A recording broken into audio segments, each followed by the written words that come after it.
আউযুবিল্লাহি মিনাশ শাইতানির রাজিম। বিসমিল্লাহির রহমানির রহিম। প্রিয় শিক্ষার্থীবৃন্দ, সরকারি এডওয়ার্ড কলেজ পাবনার পক্ষ থেকে অনলাইন ক্লাসে তোমাদেরকে স্বাগত জানাচ্ছি। আজ আমি তোমাদের সাথে আছি মোহাম্মদ রফিকুল ইসলাম, সহকারী অধ্যাপক আরবি ও ইসলামী শিক্ষা বিভাগ, সরকারি এডওয়ার্ড কলেজ পাবনা। আমি ইতিপূর্বে তোমাদের সাথে ইসলাম শিক্ষা প্রথম পত্রের 7ম অধ্যায়ের বিভিন্ন বিষয় নিয়ে আলোচনা করেছি। আজকেও আমি এই অধ্যায়েরই আরো একটা নতুন বিষয় নিয়ে তোমাদের সাথে আলোচনা করব। তার আগে আমরা 7ম অধ্যায়ের কি কি বিষয় রয়েছে সে সম্পর্কে আরেকবার এক নজরে দেখে নেই। 7ম অধ্যায়ে ইসলামের আন্তর্জাতিক ব্যবস্থা। এই অধ্যায়ের মধ্যে যে বিষয়গুলো রয়েছে তা হচ্ছে ভ্রাতৃত্ব ও বিশ্ব ভ্রাতৃত্ব,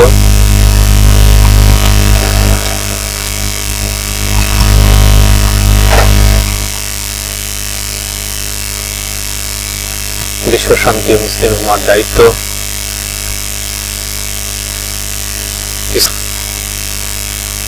খিদমতে খালক, মানবাধিকার সংরক্ষণে ইসলাম, পরিবেশ সংরক্ষণে ইসলাম, আন্তর্জাতিক সম্পর্কের ধারণা। এই বিষয়গুলো মিলে 7ম অধ্যায়, অর্থাৎ ইসলামের আন্তর্জাতিক ব্যবস্থা। তো এই অধ্যায়ের আজকে আমি তোমাদের সাথে যে বিষয়টি নিয়ে আলোচনা করব তা হচ্ছে মানবাধিকার সংরক্ষণে ইসলাম। এই বিষয়টি নিয়েই আমি তোমাদের সাথে আজকে আলোচনা করব ইনশাআল্লাহ। আশা করছি তোমরা আমার সাথেই থাকবে। তোমরা যে বিষয়গুলো সম্পর্কে জ্ঞান লাভ করতে পারবে তা হচ্ছে মানবাধিকারের পরিচয়, এটা তোমরা বলতে পারবে। মানবাধিকার সংরক্ষণে ইসলামের ভূমিকা, এটা ব্যাখ্যা করতে পারবে। মানবাধিকার লঙ্ঘনের পরিণাম সম্পর্কে তোমরা সাবধান হতে পারবে এবং বাস্তব জীবনে মানবাধিকার সংরক্ষণে অনুপ্রাণিত হবে। তো এই বিষয়গুলো সম্পর্কেই তোমরা জ্ঞান লাভ করবে ইনশাআল্লাহ। তো আমরা ধারাবাহিকভাবে আলোচনায় অংশগ্রহণ করি। প্রথমেই আমরা মানবাধিকারের পরিচয় সম্পর্কে আমরা জ্ঞান লাভ করব। মানবাধিকার বর্তমান বিশ্বে খুবই আলোচিত একটি শব্দ। বিশ্বে প্রতিনিয়ত মানবাধিকার লঙ্ঘিত হচ্ছে। ইসলাম ধর্মে মানবাধিকারের গুরুত্ব অত্যন্ত গুরুত্বপূর্ণ একটা বিষয়। মানুষের জীবনকে যাবতীয় শৃঙ্খল থেকে মুক্ত করে সহজ ও সুন্দর করাই হচ্ছে ইসলাম ধর্মের মূল লক্ষ্য। মানবাধিকার হলো মানুষের অধিকার, যে অধিকার নিয়ে মানুষ জন্মগ্রহণ করে থাকে, যা তাকে বিশিষ্টতা দিয়ে থাকে, যা হরণ করলে সে আর মানুষ থাকে না, এবং যে অধিকার থেকে প্রকৃতপক্ষে মানুষকে আলাদা করার কোনো উপায়ও নেই। এটাই হচ্ছে মানবাধিকার। মানবাধিকারের মধ্যে যে বিষয়গুলো অন্তর্ভুক্ত তা হচ্ছে স্বাধীনতা, ন্যায় বিচার, বিশ্ব শান্তি, মানুষের সহজাত মর্যাদা ও অবিচ্ছেদ্য অধিকার। মানবাধিকার ও মর্যাদার অস্বীকৃতির কারণেই স্বাধীনতা বিপন্ন হয়, ন্যায় বিচার ব্যাহত হয় এবং বিশ্ব শান্তি হুমকির মুখোমুখি হয়। শ্রেষ্ঠত্বের অহংকারে গর্বিত অনেক জাতি এজন্যই পশ্চাৎপদ জাতিকে শাসনের যোগ্য মনে করে হামলা করে থাকে, নিজস্ব আইন বলবৎ করে। তাই বিশ্ব শান্তি প্রতিষ্ঠার জন্য মানবাধিকারের প্রতি গুরুত্ব আরোপ করা অত্যন্ত জরুরি একটা বিষয়। এই বিষয়গুলোই মানবাধিকারের সাথে যুক্ত। আসলে মানবাধিকার হচ্ছে মানুষের মৌলিক অধিকারকে সংরক্ষণ করা। তো এখন আমরা মানুষের মৌলিক অধিকারগুলো সংরক্ষণের ক্ষেত্রে ইসলাম কি কি ব্যবস্থা দিয়েছে সে সম্পর্কে আমরা একটু ধারণা লাভ করব। অর্থাৎ মানুষের মর্যাদা ও অধিকার।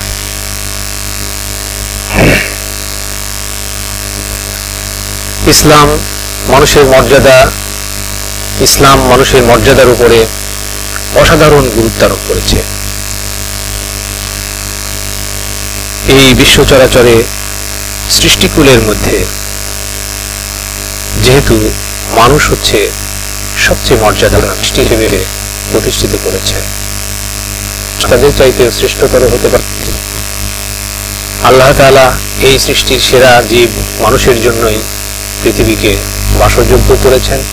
পৃথিবীর সকল কিছুই মানুষের জন্য সৃষ্টি করেছেন। আল্লাহ তাআলা পবিত্র কোরআনে বলেন যে সূরা বাকারার 29 নম্বর আয়াতে আল্লাহ তাআলা বলেছেন যে ওয়াল্লাযী খালাকা লাকুম মা ফিল আরদি জামিআ, অর্থাৎ তিনি সেই সত্তা, তিনি সেই মহান রব্বুল আলামিন, যিনি তোমাদের জন্য সৃষ্টি করেছেন মা ফিল আরদি জামিআ, পৃথিবীর মধ্যে যা আছে সবকিছুই, অর্থাৎ পৃথিবীতে যা কিছু আছে সবকিছুই তিনি এই সৃষ্টির সেরা মানব জাতির জন্য সৃষ্টি করেছেন। আবার এই মানব জাতির জন্যই পৃথিবীর সবকিছুকে আল্লাহ তাআলা অনুগত করে দিয়েছেন, বাধ্য করে দিয়েছেন।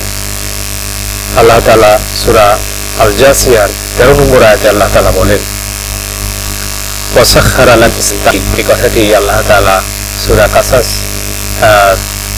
এই কথাটি আল্লাহ তাআলা সূরা লুকমানের 20 নম্বর আয়াতে আল্লাহ তাআলা এই কথাটি বলেছেন যে আলাম তারাও আন্নাল্লাহা সাখখারা লাকুম মা ফিস সামাওয়াতি ওয়া মা ফিল আরদ, অর্থাৎ তোমরা কি এটা দেখো না যে আল্লাহ তাআলা তোমাদের জন্য আসমান এবং জমিনের মাঝে যা আছে সবকিছুই অনুগত করে দিয়েছেন, তোমাদের বাধ্য করে দিয়েছেন। এজন্যই আল্লাহ তাআলা আমাদেরকে সৃষ্টির সেরা জীব হিসেবে আমাদের প্রতি নির্দেশ দিয়েছেন যেন আমরা অন্যান্য মানুষের প্রতি তাদের যে হক, তাদের যে অধিকার, এটা আমরা তাদেরকে দিয়ে থাকি। এজন্যই আল্লাহ তাআলা সূরা কাসাসের 77 নম্বর আয়াতে আল্লাহ তাআলা নির্দেশ দেন যে ওয়াহসিন কামা আহসানাল্লাহু ইলাইকা, তুমি সদাচরণ করো যেভাবে আল্লাহ তাআলা তোমাদের প্রতি সদাচরণ করেছেন। অর্থাৎ আল্লাহ তাআলা যেভাবে তোমার প্রতি অনুগ্রহ করেছেন ঠিক তেমনি ভাবেও তুমিও অন্যান্য মানুষদের প্রতি সদাচরণ করো, ভালো আচরণ করো। এটা আল্লাহ তাআলা আমাদেরকে নির্দেশ দিয়েছেন।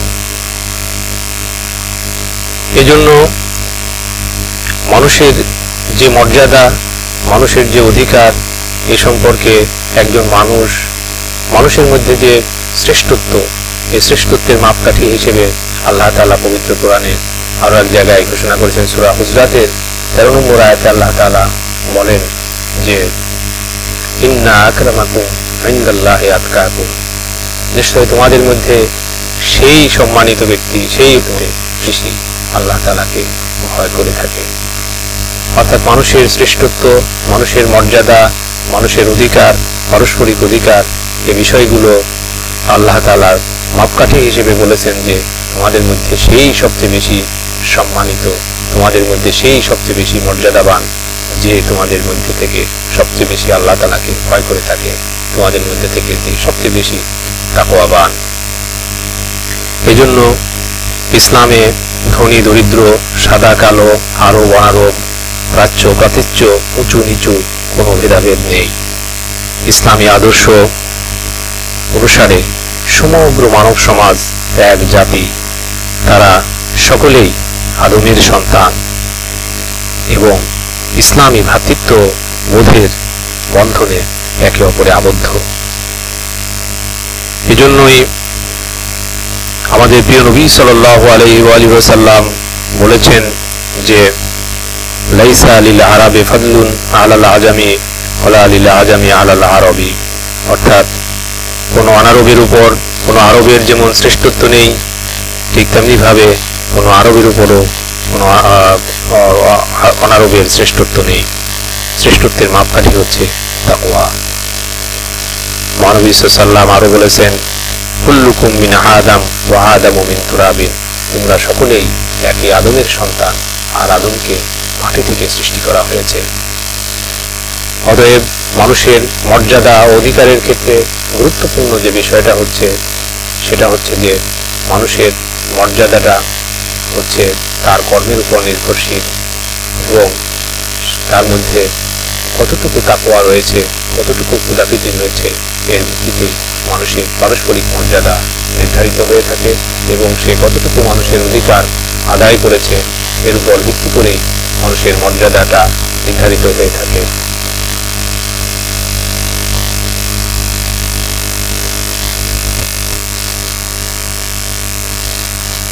এরপরে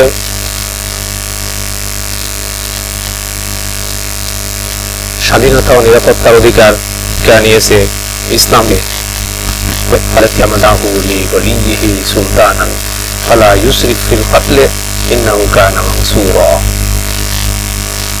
সূরা বনী ইসরাঈল 33 নম্বর আয়াত। এই আয়াতে আল্লাহ তাআলা বলছেন যে আল্লাহ যে জীবনকে হত্যা করা নিষিদ্ধ করেছেন, যথার্থ কারণ ছাড়া তোমরা তাকে হত্যা করো না, এবং যদি কেউ অন্যায়ভাবে মারা পড়ে তার উত্তরাধিকারীকে তো আমি ক্ষমতা দিয়েছি প্রতিকার করার, অর্থাৎ ক্ষতিপূরণ দাবি অথবা ক্ষমা করার এই অধিকার আমি দিয়েছি। কিন্তু সে যেন হত্যার ব্যাপারে সীমা লঙ্ঘন না করে, কেননা সে সাহায্য পেয়েছে আইনের দ্বারা। অর্থাৎ আল্লাহ তাআলা এখানে কেউ যদি অন্যায়ভাবে কাউকে হত্যা করে, এ হত্যার বদলা হিসেবে হত্যাকারীর আত্মীয়র প্রতি যে অধিকার দিয়েছে সে কথাটি এখানে উল্লেখ করা হয়েছে।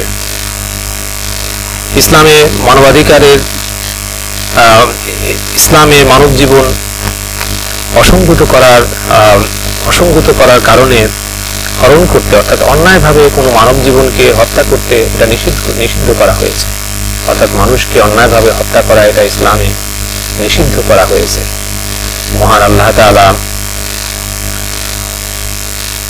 এজন্য পবিত্র কোরআনে সূরা মায়েদার 32 নম্বর আয়াতে আল্লাহ তাআলা বলেন যে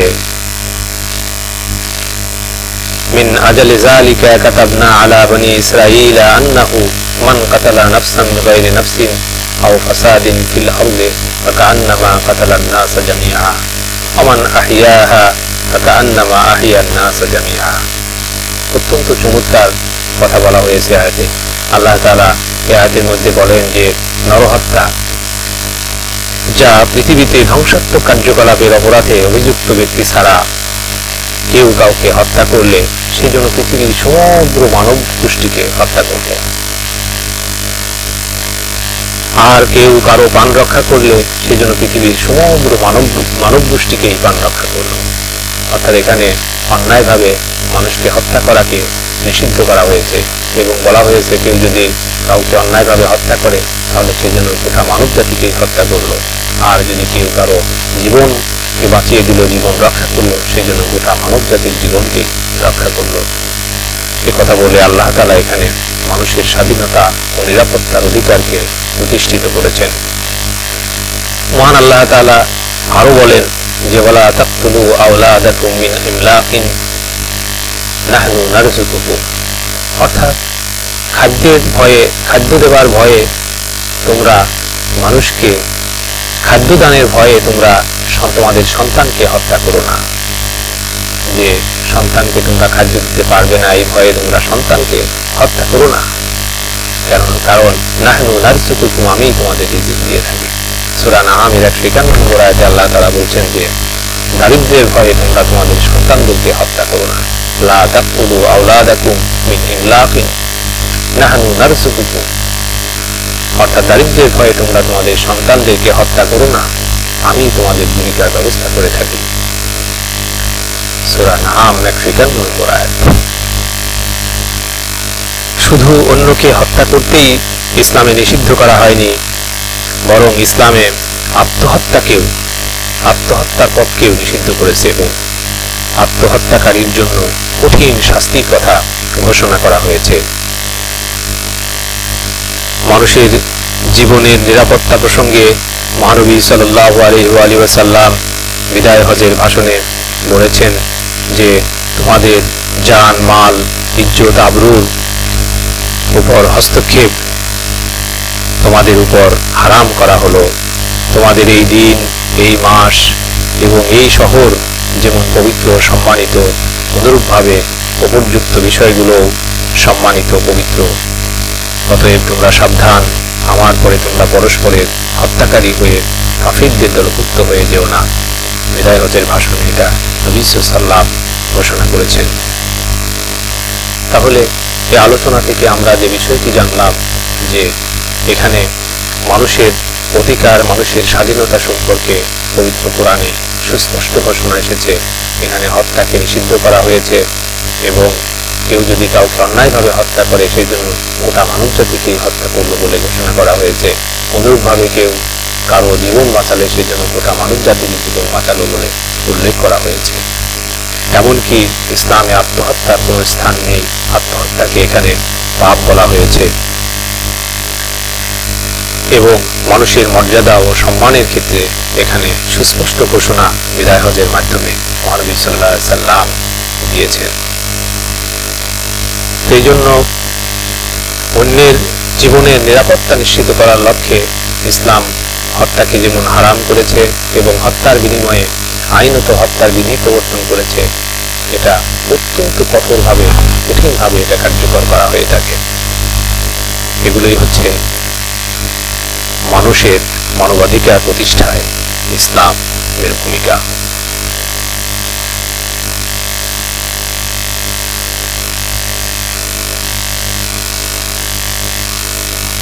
এরপরে বিচার পাওয়ার অধিকার। মানবাধিকার রক্ষা ইসলামের আরেকটি গুরুত্বপূর্ণ উপাদান হলো সকলের জন্য সুবিচার প্রতিষ্ঠা করা। এটা জাতি, ধর্ম, বর্ণ, অঞ্চল, গোত্র, গোষ্ঠী, বংশ, অর্থ, লিঙ্গ, বৃত্ত, ক্ষমতা, বৈভব ইত্যাদি কোনো কিছুই ব্যক্তির সুবিচার পাওয়ার ক্ষেত্রে প্রভাব বিস্তার করতে পারবে না, বরং সকল ক্ষেত্রে রাষ্ট্রীয় সুবিচার সে পাবে। রাষ্ট্র অপরাধীর বিরুদ্ধে প্রবল হবে এবং দুর্বলের ব্যাপারে নমনীয় হবে। ইসলামের এই ব্যবস্থাগুলো কার্যকর হলে মানবাধিকার সুরক্ষায় নতুন কোনো ব্যবস্থা গ্রহণের কোনো প্রয়োজন হবে না, বরং এমনিতেই মানবাধিকার প্রতিষ্ঠিত হয়ে যাবে। এ ব্যাপারে পবিত্র কোরআনের সূরা নিসার 58 নম্বর আয়াতে আল্লাহ তাআলা ঘোষণা করেছেন, ওয়াইজা হাকামতুম বাইনান নাস আন তাহকুমু বিল আদল। অর্থাৎ যখন তোমরা মানুষের মাঝে বিচার ফয়সালা করবে তখন তোমরা সুবিচারের সাথে, ন্যায়পরায়ণতার সাথে বিচার করবে। সূরা নিসা 58 নম্বর আয়াত।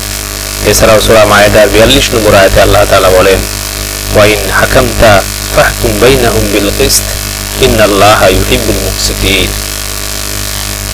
তুমি তাদের মধ্যে বিচার কার্য পরিচালনা করলে অবশ্যই সুবিচার করবে, নিশ্চয়ই আল্লাহ তাআলা সুবিচারকারীদেরকেই ভালোবাসেন। তাহলে এখানে পবিত্র কোরআনের এই বাণীর মাধ্যমে ন্যায় বিচার প্রতিষ্ঠার ক্ষেত্রে, অর্থাৎ প্রত্যেকটা মানুষ তার মানবাধিকার, তার যে নৈতিক অধিকার, তার যে মৌলিক অধিকার, এই অধিকার পাবার, অর্থাৎ ন্যায় বিচার পাবার অধিকার ইসলামে স্বীকৃতি দিয়েছে, প্রতিষ্ঠিত করেছে।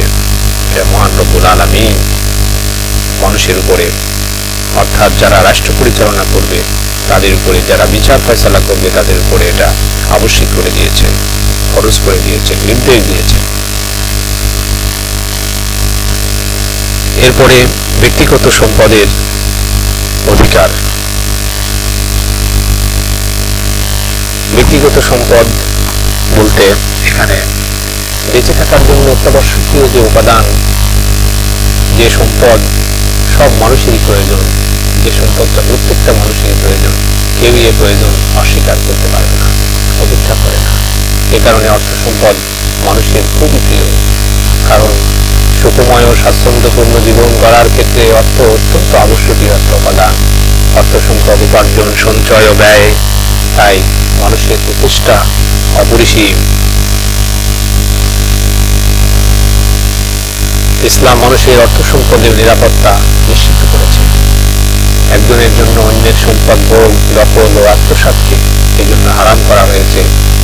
চুরির জন্য হাত কাটার মতো কঠোর বিধিবিধান প্রবর্তন করা হয়েছে। আল্লাহ তাআলা পবিত্র কোরআনে সূরা বাকারার 188 নম্বর আয়াতে আল্লাহ তাআলা বলেন, ওয়ালা তাকুলু আমওয়ালাকুম বাইনাকুম বিল বাতিল, অর্থাৎ তোমরা পরস্পরের সম্পদ অন্যায়ভাবে গ্রাস করো না, অন্যায়ভাবে তোমরা একে অপরের সম্পদকে ভক্ষণ করো না। এখানে তাহলে ব্যক্তিগত সম্পদের অধিকার এখানে ইসলাম প্রতিষ্ঠিত করেছে, মানুষের মৌলিক অধিকারকে এখানে প্রতিষ্ঠিত করা হয়েছে। এই জন্যই ইসলামের গুরুত্বপূর্ণ বিষয় হচ্ছে ব্যক্তিগত সম্পদ লাভের অধিকার। তবে ইসলামে হালাল উপায়ে অর্জিত ব্যক্তিগত সম্পদের মালিকানাই স্বীকৃতি দিয়ে থাকে। এক্ষেত্রে শরীয়ত নির্ধারিত সমস্ত অধিকার ও কর্তব্য পালন করতে হবে। যেমন যাকাত দিতে হবে, মাতা পিতা, স্ত্রী, পুত্র, কন্যা, অন্যান্য নিকটাত্মীয়দের লালন পালন ও দায়িত্বভার গ্রহণ করতে হবে। এছাড়া রাষ্ট্রের প্রতিরক্ষা ও জরুরি অবস্থায় রাষ্ট্র কর্তৃক নির্ধারিত কর প্রদান করতে হবে। ইসলামী শরীয়ত অনুসারে ব্যক্তির মালিকানা সম্পূর্ণরূপে রাষ্ট্র হস্তক্ষেপ মুক্ত থাকবে, রাষ্ট্রের হস্তক্ষেপ মুক্ত থাকবে। তাহলে ব্যক্তিগত সম্পদের অধিকার এটা ইসলাম ঘোষণা করেছে। এখানে কেউ কারো সম্পদ অন্যায়ভাবে ভোগ দখল করার অধিকার রাখে না। ইসলামের ভূমিকার মধ্যে আরো একটা বিষয় খুবই গুরুত্বপূর্ণ, তা হচ্ছে চিন্তা, বিবেক, বিশ্বাস ও ধর্মের স্বাধীনতা। আল্লাহ তাআলা মানুষকে স্বাধীনভাবে চিন্তা করার স্বাধীনতা দিয়েছে, মানুষকে ভালো কিছু চিন্তা করার কথা বলেছে। পবিত্র কোরআনে অসংখ্য জায়গায় আল্লাহ তাআলা পবিত্র কোরআনে বিভিন্ন আয়াত নিয়ে চিন্তা করার কথা আল্লাহ তাআলা বলেছেন যে আফালা ইয়াতাদাব্বারুনাল কুরআন, আফালা ইয়াতাদাব্বারুনাল কাওলা। এমনিভাবে পবিত্র কোরআনের বিভিন্ন জায়গায় আল্লাহ তাআলা মানুষকে চিন্তা ভাবনা করার কথা বলেছেন, চিন্তা গবেষণা করার কথা বলেছেন, বিবেককে কাজে লাগানোর কথা বলেছেন।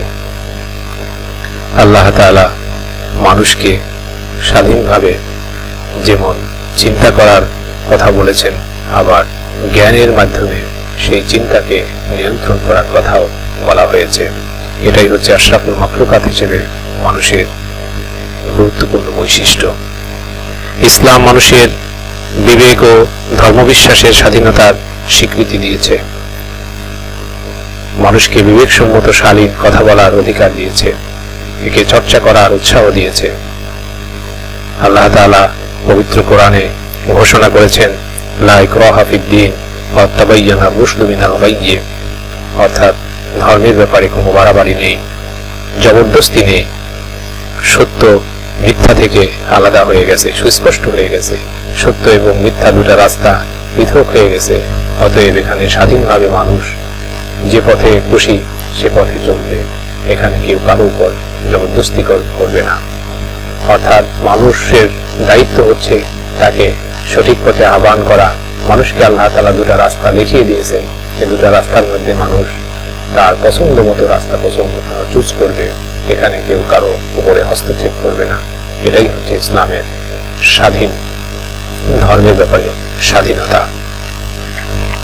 আল্লাহ তাআলা মহানবী সাল্লাল্লাহু আলাইহি ওয়াসাল্লামকেও এই বিষয়টি বলেছেন বিভিন্ন জায়গায় পবিত্র কোরআনে যে আমি আপনাকে সুসংবাদ দানকারী এবং পথ প্রদর্শনকারী হিসেবে প্রেরণ করেছি।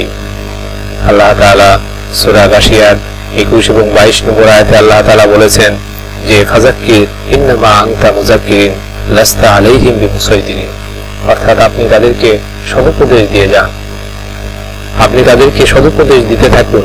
ইন্নামা আনতা মুযাক্কিরুন, আপনি তো একজন উপদেশ দানকারী মাত্র, সদুপদেশ দানকারী মাত্র। লাস্তা আলাইহিম বিমুসাইতিরিন, তাদের কর্মের উপরে আপনাকে তাদের কর্মের নিয়ন্তা হিসেবে আপনাকে নিয়োগ দেওয়া হয়নি, আপনাকে তাদের কর্মের নিয়ন্তা বানানো হয়নি। অর্থাৎ মানুষের কর্মের স্বাধীনতা এখানে ঘোষণা করা হয়েছে। অর্থাৎ মানুষকে নবী সাল্লাল্লাহু আলাইহি ওয়াসাল্লাম মানুষকে শুধুমাত্র দ্বীনের দাওয়াত দিয়েছেন, দ্বীনের পথে আহ্বান করেছেন, কল্যাণের পথে আহ্বান করেছেন সদুপদেশের মাধ্যমে। এবং এখানে আল্লাহ তাআলা তাকে স্মরণ করিয়ে দিচ্ছেন যে আপনি তো একজন সতর্ককারী মাত্র, সদুপদেশ দানকারী মাত্র। তাদেরকে জোর করে দিনের পথে নিয়ে আসার দায়িত্ব আপনার নয়, অর্থাৎ তাদের কর্মের নিয়ন্ত্রণ আপনাকে করা হয়নি। তো এখানে মানুষের স্বাধীনতার সুস্পষ্ট নিদর্শন রয়েছে এখানে। এছাড়াও পবিত্র কোরআনের সূরা কাফিরুনের 6 নম্বর আয়াতে আল্লাহ তাআলা এভাবে বলেছেন যে লাকুম দীনুকুম ওয়ালিয়া দীন, অর্থাৎ তোমাদের দিন তোমাদের জন্য, আমার দিন আমার জন্য। আমি তো তোমাদেরকে শুধুমাত্র সরল সঠিক পথের নির্দেশনা দিয়ে থাকি। এটাই হচ্ছে ইসলামের প্রকৃত শিক্ষা।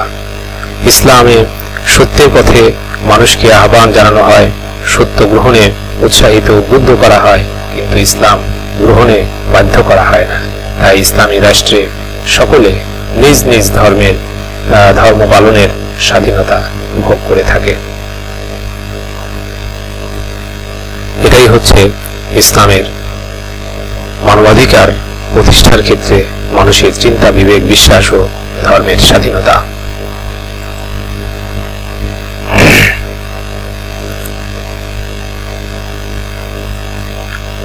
সংরক্ষণে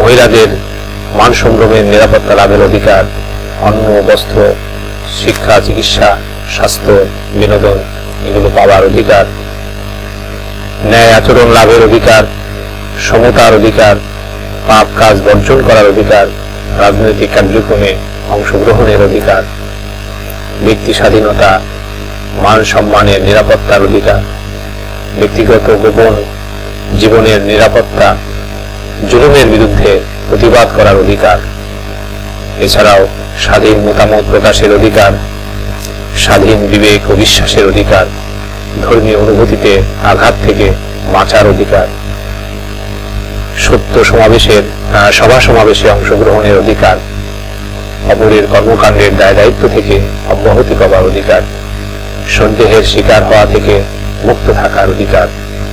এসব অধিকার ইসলাম মানুষকে দিয়েছে। মানুষের এই মৌলিক অধিকারগুলো প্রতিষ্ঠার ক্ষেত্রে, সংরক্ষণের ক্ষেত্রে ইসলাম সুস্পষ্টভাবে ঘোষণা দিয়েছে। এজন্যই ইসলামই হচ্ছে একমাত্র ধর্ম, ইসলামই হচ্ছে একমাত্র মনোনীত জীবন ব্যবস্থা মহান রব্বুল আলামিনের পক্ষ থেকে, যেখানে সম্পূর্ণরূপে মানবাধিকার অক্ষুণ্ণ রয়েছে। সমানভাবে এবং বিস্তৃত অবয়বে ইসলাম প্রতিষ্ঠা করেছে মানবাধিকার। একজন মানুষের জন্ম থেকে মৃত্যু পর্যন্ত এমন কোনো স্তর বা এমন কোনো দিক বা বিষয় নেই যেখানে ইসলাম অধিকারের কথা বলেনি।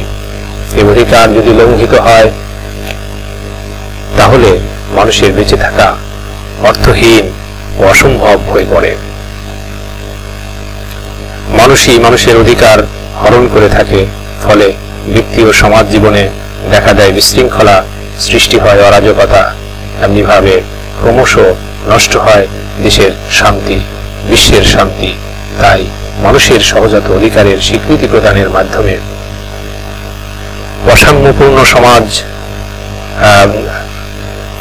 ভারসাম্যপূর্ণ সমাজ গঠনের অগ্রণী ভূমিকা পালন করার ক্ষেত্রে ইসলাম সুস্পষ্ট ঘোষণা দিয়েছে।